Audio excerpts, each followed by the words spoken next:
This is the Greg Bedard Patriots Podcast with Nick Cattles. He's Greg, I'm Nick. We're brought to you by Athletic Greens. Greg, before we get into the Patriots stuff and that story in the Herald, since you and I have not discussed that as of yet, Karen Guregian and Andrew Callahan's story, which was fantastic. The big news across the sports world, the big news in the football world, and the big news in New England and all across this country is Tom Brady. He retires, ... Again, your thoughts on the announcement? First of all, before we get going, I just want to let everybody know that since about Friday, I've been under the weather. So, much like Patrick Mahomes on Sunday with that high ankle sprain, I'm just displaying an incredible amount of toughness, plowing through for you people. So if I sound a little bit weird or I start to cough or, whatever else, just let you know, I'm powering through in the interest of this pod. Got to do what's in the best interest of the pod. So I just wanted to get that out there. Mostly I want to hear about it from you on this, Nick, being a Patriots fan and a Brady fan. I mean, look, we did this a year ago. My only real reaction to this is I'm a little bit disappointed that he's going out like this. I understand that this year was incredibly difficult for him. It's just kind of amazing to me, just thinking about it, on the fly and not really contemplating on it too much. But in the end, Tom Brady was just so incredible on the field and could overcome so many things. And, at the end of his career, he actually showed how mortal he was in terms of the difficulties that were going on in his personal life. The toll that they took on him. And, you just did, when we watched Tom Brady, you didn't think he was human. And in many ways he wasn't. He wasn't made of the same sort of tissue and blood that the rest of us were, just in terms of what he was able to do on a football field, how he was able to will the Patriots, most of all, to so many great moments over the years. I really learned covering Tom Brady that to never ever underestimate the man. And I had never learned that before in my NFL career. And, in the end, he was mortal, just like the rest of us. I mean, it's disappointing in some respect that it has to end like this. That season with the Bucs, him beat up, him scared behind the offensive line, the Bucs a shell of themselves, a tough operation under a new head coach.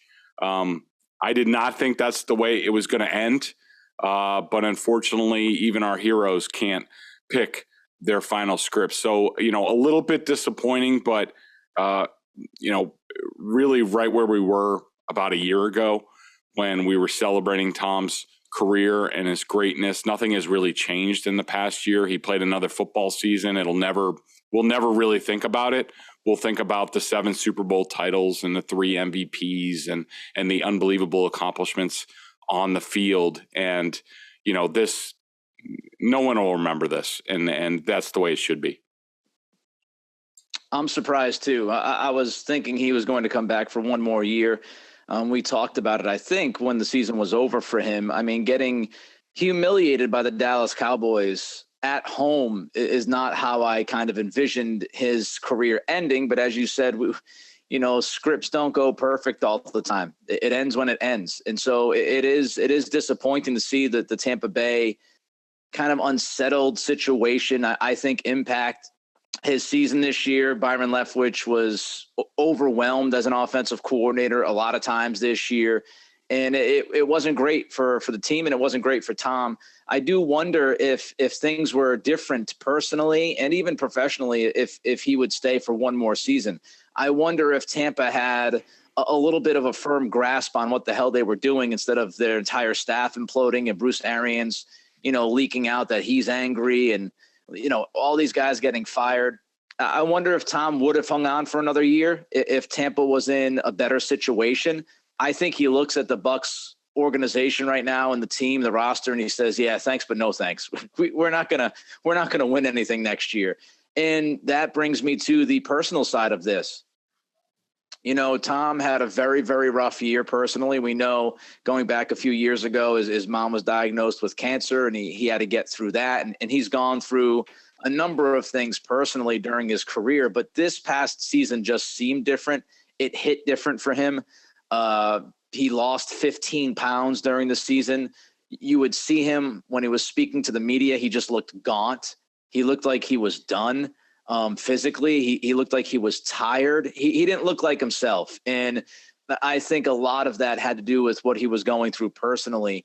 And so I don't know at 45, 46 years old, coming off of a divorce, going through what he went through mentally and physically and professionally this year, I don't know if Tom was ready to kind of pack his bags and move across the country to play for Vegas or San Francisco.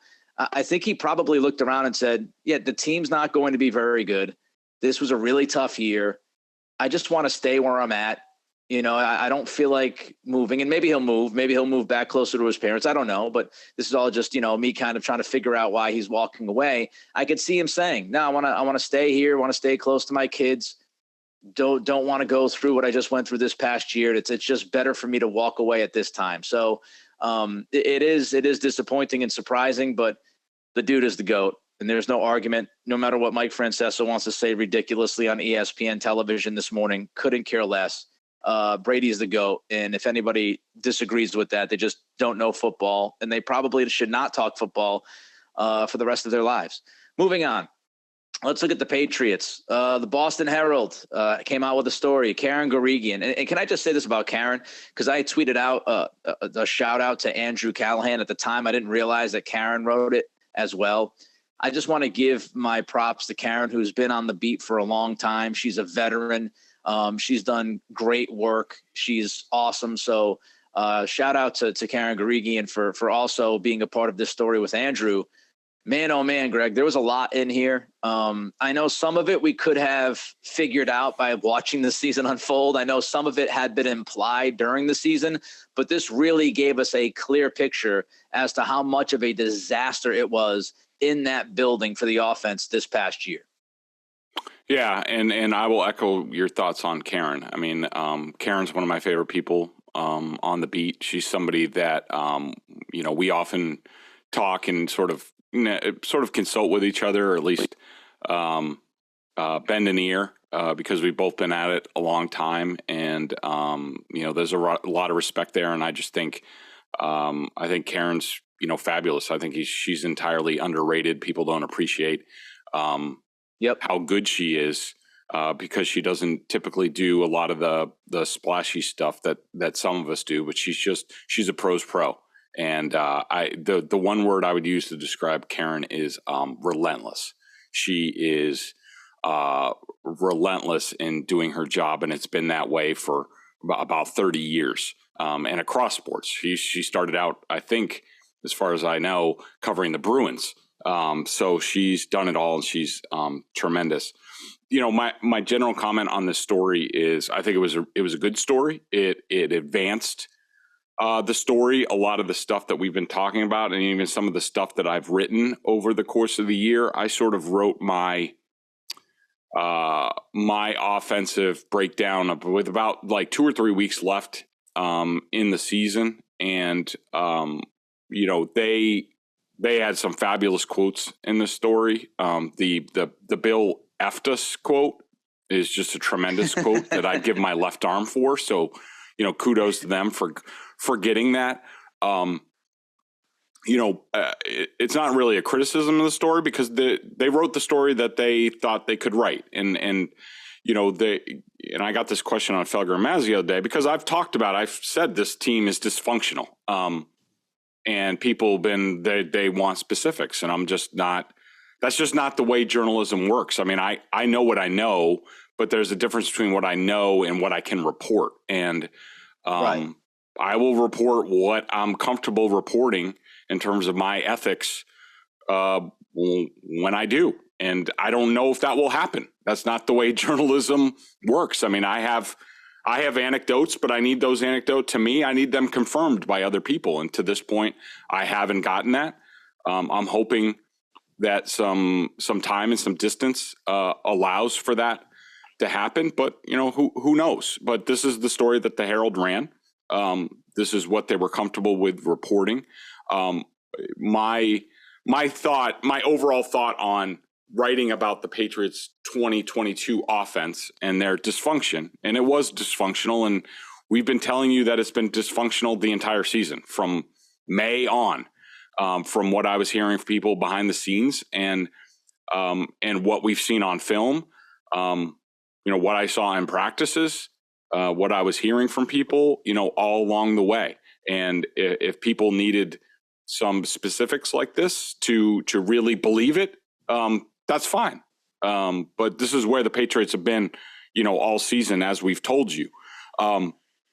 In my opinion, you can't write the story of the 2022 Patriots offense without Bill Belichick as the central figure. And none of us have been able to nail that down yet. And I don't know what the reasons for that is. It could be, that Bill, he's still protected. He's still insulated a lot in terms of the people around him and people not wanting to point a finger at Bill for fear of what have you. But the truth of the matter is he is the central figure in this. I think that the Herald story went hard on Joe Judge in particular and Matt Patricia. And we all sort of knew that. And I think that, to me, that's unfair. I think it's unfair to those two guys. Yes, they were at fault for, I guess, accepting the position. But, Bill Belichick put them in that position. Bill Belichick is the head coach and the director of football operations of the New England Patriots. He was there the entire time. He should have known what was going on. He should have known it was dysfunctional. Why? Where was he in this? How often was he in the meetings? Did he know what was going on? Was he detached? Did he not want to know? Why didn't he fix things? Why didn't he try to make things better? And, and I've heard Albert Breer talk about this, and I've heard this as well. Bill Belichick, from what I've been told, was basically devoted all of his time to the offense this season.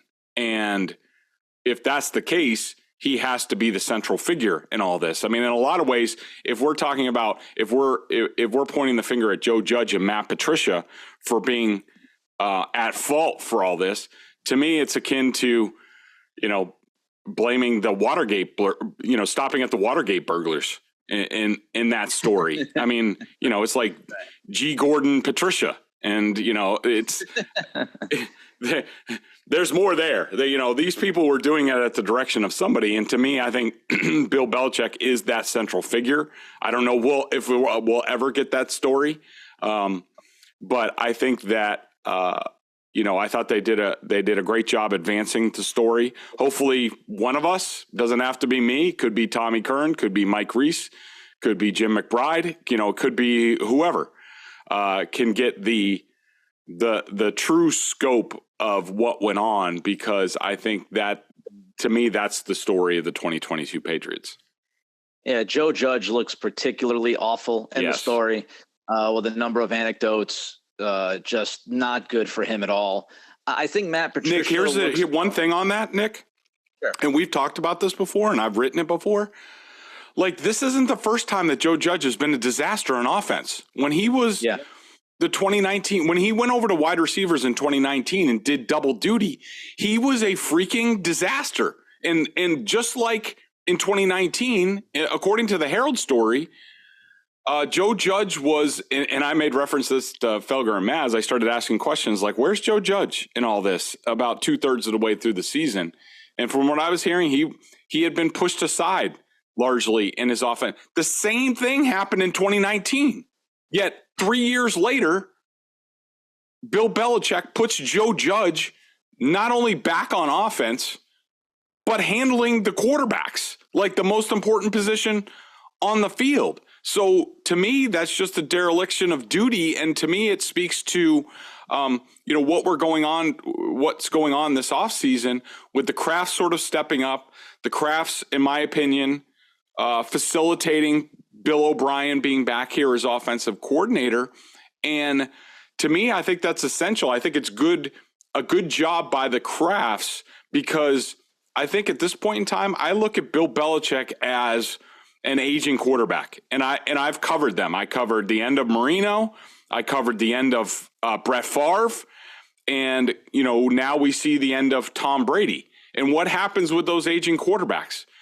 They have these big egos because they've been great for so long, but they don't realize, they don't want to admit that they need a lot of help. They need a really good offensive line. They need a good running game. They need play action. They can't just rely on their skills anymore. And I see Bill Belichick the same way, where he still thinks he's in his prime, Bill Belichick, that he can do it all, but he's not seeing his limitations. So I think the Crafts see that. And if Bill's not going to realize it, they're going to say, hey, Bill, guess what? We're going to help you out here. You need a real offensive coordinator that can handle the offense, and you can get back to worrying about defense and special teams and game situations and things like that, and coaching the Patriots up. And so, I think that what we saw in recent years with Joe Judge, to me, it's emblematic of Belichick not realizing he's not the same coach as he was in his prime. And I think it's a good job by the Crafts to step in. Yeah. As I was saying, Joe Judge looks awful. Matt Patricia, to me, looks more overwhelmed in this story than bad. Just seems like he was a guy who was thrown into a situation, as we've talked about, who didn't really know what to do and how to do it. And he was given 2 full-time jobs before the season kicked off with the offensive line. Of course, one of them went away within like a week. But that's how it came across to me, that Joe Judge was pretty much, useless and looks terrible. Patricia was just completely overwhelmed. And, to kind of highlight your point about Bill Belichick, Greg, there really isn't, we can sit there, we could read these things in the story like, okay, so the install, they were getting pretty much half the install they usually got with Josh McDaniels. And they had like no play action plays all season long. You and I were talking about, where the hell is the play action? Mac Jones was great in play action his rookie year. They're good in play action when they go to it. And then if you read the story, you find out, well, they weren't even really ready with play action. Where's Belichick in all of that? Does Bill not step in and say, we got to get more play action? Where's Bill in all of this? He's just kind of hanging back, just watching the circus play out. Like it's his job to step in and go, whoa, guys, we're ass over tea kettle, to use a Maz term, in this offense right now. We got to change things. We got to scrap certain plans. We have to make sure that we're doing the best by our players. And it just, the story, because there is such lack of depth with Belichick, it just seems like, hey man, he was sitting back, letting all of this chaos happen, and didn't really feel the urgency to step in at any point and try to change things up. And I don't know if save the day is the right term, but at least, I don't know, throw some kind of a life raft out to Mac Jones in this offense. Before we move on with some other stuff, Greg, I'd love for you to tell the people about our friends at Athletic Greens. I started taking AG1 because I wanted to make sure I was getting all the vitamins and nutritional supplements I needed in one place. Now I've been on it for 7 months and I love it. It doesn't taste like it's super healthy. It's kind of a mild tropical taste, a little minty, and I actually look forward to it each morning.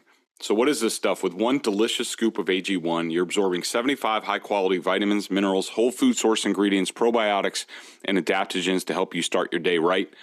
This special blend of ingredients supports your gut health, your nervous system, your immune system, your energy, recovery, focus, and aging, all the things you're looking for. I take it first thing in the morning. It's now part of my routine, and I'd be lost without it. I love how it contains less than 1 gram of sugar, no GMOs, no nasty chemicals or artificial anything, while still tasting good. Right now, it's time to reclaim your health and arm your immune system with convenient daily nutrition. It's just 1 scoop in a cup of water every day. That's it. No need for a million different pills and supplements to look out for your health. To make it easy, Athletic Greens is going to give you a free 1-year supply of immune-supporting vitamin D and 5 free travel packs with your first purchase. All you have to do is visit athleticgreens.com/Bedard. Again, that's athleticgreens.com/Bedard to take ownership over your health and pick up the ultimate daily nutritional insurance. If you're watching us on YouTube right now, do us a favor and give us the good old thumbs up. Give us the like. That's how this world works. It's not because we have an ego and we want to see how many likes we can get.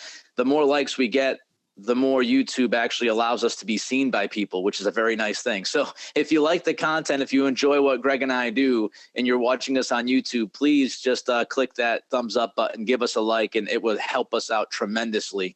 A little effort from you means a lot to us.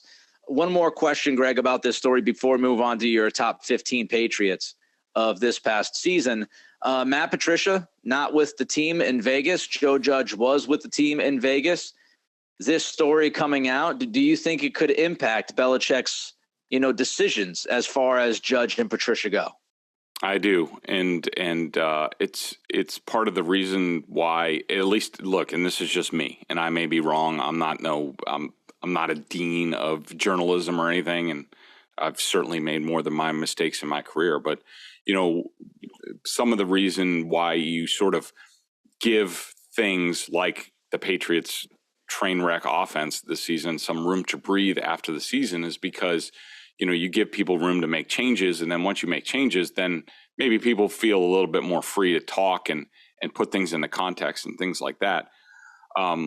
Trust me when I tell you this, that Bill Belichick is not above zagging if media reports think he's going to go a certain way. If you report like, oh, well, they're getting ready to cut this guy or whatever. Not my reports, but I've seen people report it and then Belichick go a different way. And some of it, I think he just says, I'm not going to do what people think I'm going to do. So in that regard, I think that, this story, this story basically throws Joe Judge and Matt Patricia under a bus. I mean, they really are on the hook, as you said earlier, Nick, for a lot of what went on in this story. And, don't think that Belichick's not above seeing that and being like, man, what, I'm going to let go of these guys right now? How is that going to look? How's that going to look for their careers? I mean, I asked these guys to do this. It's really my fault. How can I let them go now after this? So I think that there's a chance that it looks like Albert Breer reported, or no, Scott Zolak reported 100. Well, I think he reported 100% that Cam Akord's back. I don't know in what role, but he said 100%.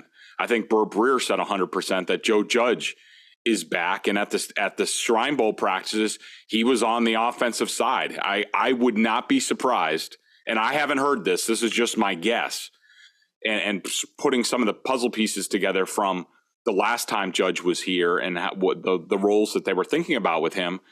I would not be surprised if Bill Belichick doesn't put Joe Judge as like assistant quarterbacks coach under Billy O'Brien to sort of learn under O'Brien, be groomed to be the next guy, which is, I think, about the worst thing that they can do. I mean, I think if and we've talked about this before, Nick, I think if Bill wants to really, without coming out and admitting how much he screwed up to the players, jettisoning Joe Judge and Matt Patricia would be a way of showing the guys, all right, Bill gets it. He's moving on. We all have a clean slate going into the next year. Last year was forgettable. We're going to forget about it and move on. But if Joe Judge is back on the offensive staff and Matt Patricia is around in, say, the front office or what have you, are they really moving on? And are they really making amends for what happened this season? I have my doubts about that. We'll see how it plays out. I mean, I think certainly Matt Patricia, look, if he's going to stay within the organization, and that seems like a big if at the moment, if he is going to stay with the organization, then, put him up in the box. Let him be, as we've talked about, Ernie Adams. Let him, I mean, even if he wants to toy around a little bit on the defensive side, as long as you've got Mayo and Steve Belichick and, dealing with things, and now Bill, now that he won't be so focused on the offense. Okay. But I don't need to see a lot of Patricia this year. I don't need to see any of Joe Judge this year. If Joe Judge is going to stay in the organization, put him on special teams or hide him away. Whatever you're going to do, just hide him and don't make him a big part of the plan. And as far as Akord goes, look, he was awful the last 2 years, downright awful. He does not deserve to be the special teams coordinator for this team. Maybe he stays on with a different title. I don't know. I would like to see Belichick just cut the cord from all of these guys, frankly, and move forward. The one thing I would say is if Joe Judge is going to end up on the offensive side of the ball, at least Bill O'Brien will be there to babysit him and try to keep him in his place. If you're grooming him to be some kind of like future wizard of the staff, then I'm concerned about that. So we'll see how all these kind of dominoes fall, how all of this comes together. But I would much rather see less of Patricia and Judge than I've ever seen of them before near a football field. That's my personal thought. All right, let's go to the top 15 Patriots of 2022. We'll run through these rather quickly, Greg. Just give people an idea as to where you had the top 15 this season, how you rank them. Before we get into the top 15 and the names, just give the people the idea, the listeners the idea, and the viewers the idea of how you put this list together. Yeah, so basically I had a preseason list, ranking of the players and where I saw them at that time. It's not really a projection. It's just like where they were when the season started. And now I take a look after, my grades and things like that, and I slot them. And overall, more than half the roster from the difference between the preseason and the postseason ranking, over half the roster got worse this year. And I don't think that's a surprise considering, what went on offense. I think the defense largely held where they were, but some guys dipped, like, Christian Barmore was a guy who I had at number 2 before the season. And he ended up, even though he, missed a lot of time, he still ended up 9th, on my postseason list. But in general, I think the big takeaway was I thought that a majority of this roster got worse. And I think when you look at sort of like the top 15 and descending, it's Devin McCourty, Jonathan Jones. Mac Jones went from, he really wasn't a big difference because I think that's, I wasn't expecting a lot from Mac, from the coaching and everything and what was going on with the offense. So I had him 12th before the season. He ended up 13th after the season. Kyle Duggar, Dietrich Wise, Marcus Jones made a huge leap from 42nd to 10th. Christian Barmore, Josh Uche went from 37th to 8th. Devontae Parker, because Josh Uche, in looking back at my comments in the preseason, like at the time, he had only proven that he was a speed guy, go around the edge guy. He changed. He definitely became an all-around rusher, developed a bull rush, a lot of different pass rush moves, which was tremendous. Devontae Parker went from 17 to 7. Damian Harris and Ramondre Stevenson both slotted in at 6 and 5, just like they did before the season. Michael Wenu, who, remember, before the season, the last we saw of Michael Wenu, he was a failed left guard. Yes, he was a failed left guard to where Teddy Karras played for him last year, and all of a sudden he's inserted at right guard, and we're like, well, is this going to work any better? Obviously it did. Jacoby Myers went from 15th to 3rd. David Andrews went from 9th to 2nd, and Matthew Judon went from 1 to 1. And my other big takeaway in this, Nick, is, and I've heard people talk about they don't think the roster is that bad, and I do think it can be a competitive roster, but in terms of that they want to really be a contender going forward. Billy O'Brien is going to help on the offense. Getting Bill Belichick to help out more with special teams and defense and game management will make the Patriots better. But I still think this roster is really lacking. And when you look at Jacoby Myers at 3rd, Damian Harris at 6th, like these are guys who could be on the way out. And you look at some of these guys that are in my top 15, like a Dietrich Wise, even though he had a full-time role this year, Marcus Jones, Christian Barmore, we're talking about some part-time players. Josh Uche he's still a role player. He's just a pass rush guy. And to me, when we talk about the best Patriots teams, and, you go back to 2014 and we're talking about guys like Darrelle Revis and Tom Brady and Julian Edelman and Rob Gronkowski and Dante Hightower and Jamie Collins when he was in his prime, and, Shaq Mason. And, you're talking about Joe Thuney. You're talking about those teams, those championship level teams had a really nice top layer of talent. I just think this team doesn't have that yet. And they really need to concentrate on, they're going to have to import some of that or draft some of it, but they're going to have to get back to developing these guys because I just don't think the roster is there at this point in time. Yeah, I mean, you look at it, McCourty is likely gone. Jonathan Jones could be gone. Harris could be gone, like you said. You've got a number of guys. Jacoby Myers could be gone. So 4 of your top 15 could already be gone due to free agency. I will say that, you look at the list, you see a number of younger guys, which I think speaks to how decent to good, how, Belichick and company have actually drafted the last few years, right? I mean, you've got Mack on the list, you've got Duggar on the list, you've got Marcus Jones, Barmore, Uche, Stevenson, Owenu. All of those guys have been drafted the last 3 or 4 years. So that's good to see, is the influx of younger talent into the top 15. I think they do need pieces for sure. And we'll talk about it as we get, through this offseason. But I do think they need to add some talent to this team. And they need to, once again, I know it might be shocking, even though we've talked about it roughly 773 times the last 3 years. Speed on this team would be a beautiful thing. So top 15, good list from Bedard. Again, McCourty, Jonathan Jones, Mac Jones, Duggar, Wise, Marcus Jones, Barmore, Uche, Parker, Harris, Stevenson. Harris is higher than I thought. Stevenson, Owenu, Myers, Andrews, and Judon. All right, Greg, as we move forward, we'll talk a lot about the Patriots, as I just mentioned a moment ago. We'll talk all the offseason stuff. We'll see how this coaching staff comes together. We got the draft coming up. Of course, we got free agency in March. A lot's going to happen. The Patriots have $39 million in cap space. So it's going to be a busy offseason, but we have to still get through the postseason in the NFL. So what were your thoughts, your reactions to the championship games on Sunday? Of course, we had Kansas City, Cincinnati as the nightcap. Before that, we had San Francisco and Philadelphia, which obviously was very disappointing with the quarterback injuries to the Niners.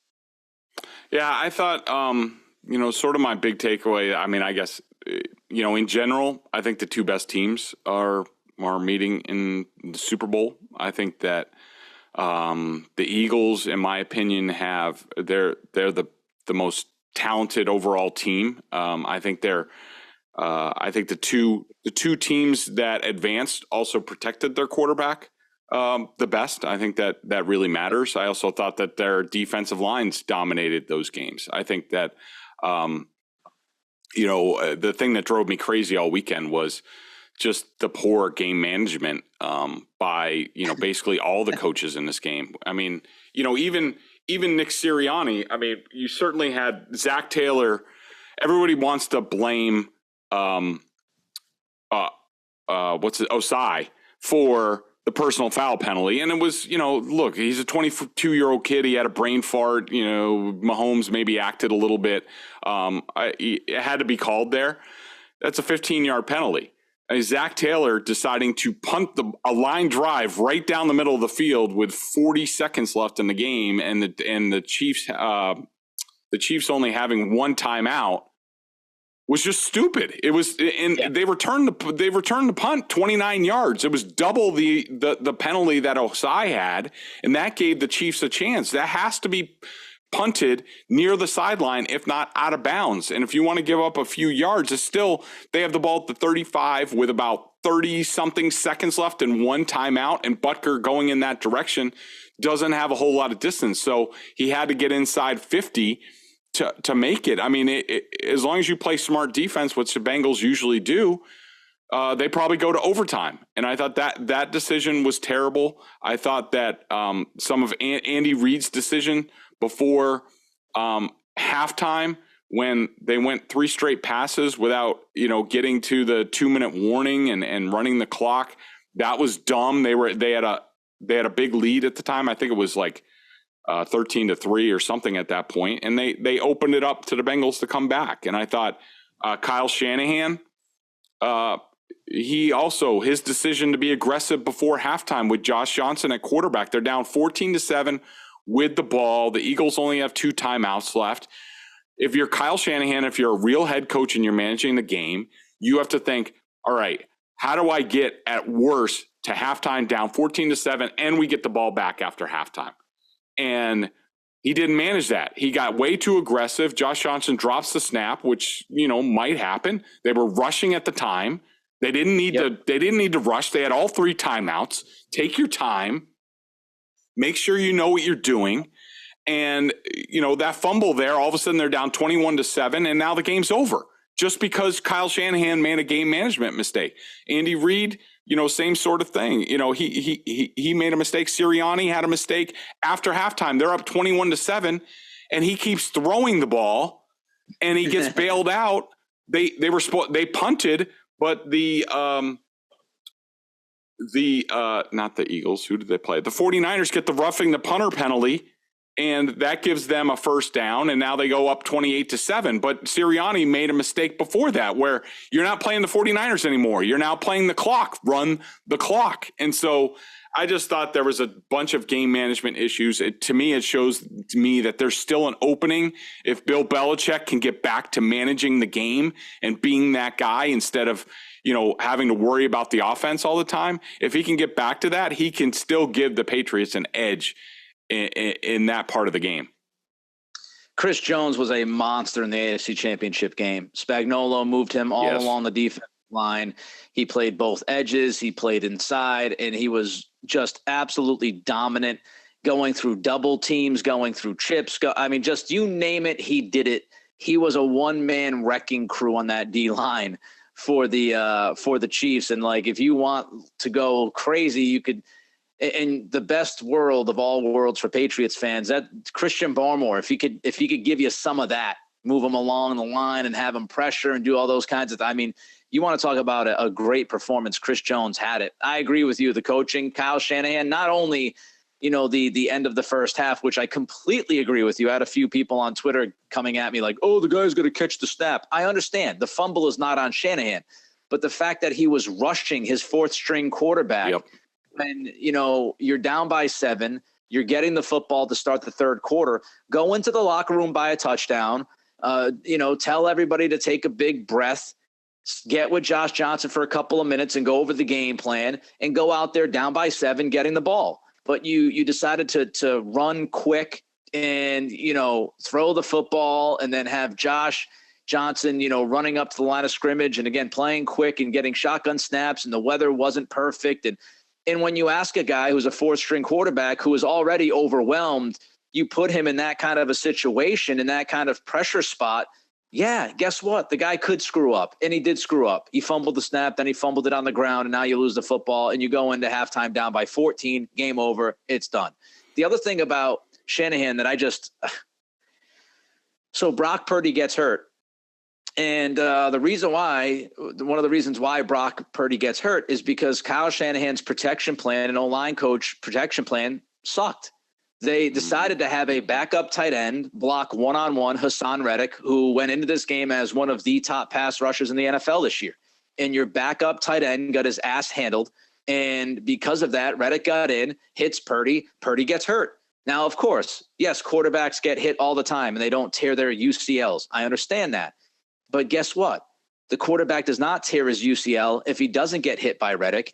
And maybe if he had a better protection plan, he would not have been hit by Reddick. And later in the game, he has, Reddick being chipped by Jawan Jennings, the wide receiver, who misses the chip as he's going out for his route. And George Kittle, the timing's all screwed up, so Kittle can't get over and chip Reddick as well. Jennings and Kittle were supposed to, both knock Reddick askew. Well, Jennings, the wide receiver, screws up because you're trying to do that.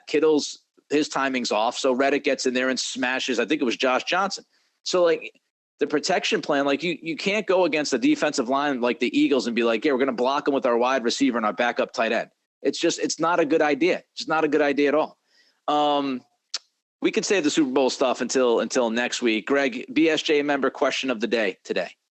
Yeah, TB12 FTW, which I guess means for the win, brought up, a point. He said he's completely on board with the week off for most playoff teams. So I just wanted to see what you thought about this, Nick. But, in terms of these playoffs, and who knows, it could be a one-off. I was very underwhelmed by these playoffs in general, just the play itself. And, you know, the officiating had something to do with it. I think that it's always going to be a problem for the league until they really address it, and with pay and training and things like that. And I don't know if they ever will. But like I've always, you know me, I've always been against the single bye.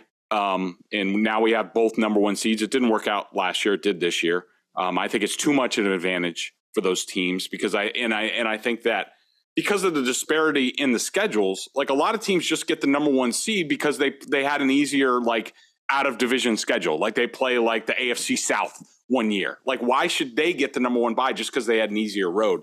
So I've always been like a double bye type of guy. But I think the NFL needs to do something about the playoff format. You know, one of the things, and I don't know all the permutations because I'm not a math major and I'm an idiot in a lot of regards, but something along the lines of, I'm in favor with the 17-week season now, and it's obvious that these teams are limping to the postseason. You know, trying to get through with only one bye week.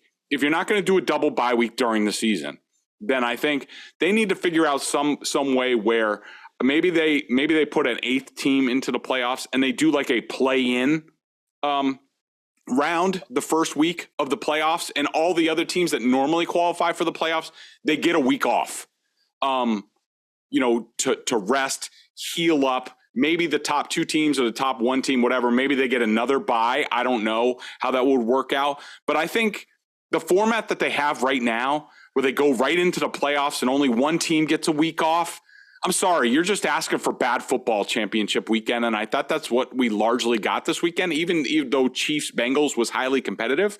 I don't think it was good football at all. And I think these guys are just exhausted by the end of the season, playing 17 out of 18 weeks. I mean, when you extrapolate, say, the Bengals, because they didn't have a bye, they're playing, 20 out of 21 weeks? That's just absurd. So to me, the NFL needs to step back and think about their playoff format and think about making playoff football the best that it can be. At least contemplate a double bye during the regular season. I don't know if 2 byes, a bye at the end of the year would help. I think, you do wonder about teams losing their rhythm and their flow if they've got it going on pretty well. So how much is too much? The number 1 seed getting the bye and nobody else, I agree with you. I don't like that. I haven't liked it since day 1. I think it's too much of an advantage for those 1 seeds. I think they have to have, go beyond contemplation. I think they have to have 2 bye weeks during the regular season. And we just had a lot of bad football this year, man. Just a lot of bad football. And the playoffs weren't great. Hopefully the Super Bowl is much better. They do obviously have the bye this week in between. Hopefully we have a great Super Bowl. But this year was just a lot of bad football across the board. He's Greg. I'm Nick. This is the Greg Bedard Patriots Podcast with Nick Cattles, brought to you by Athletic Greens. Any breaking news will be on it. Until next week, be good, be safe, be healthy, and we'll talk to you then.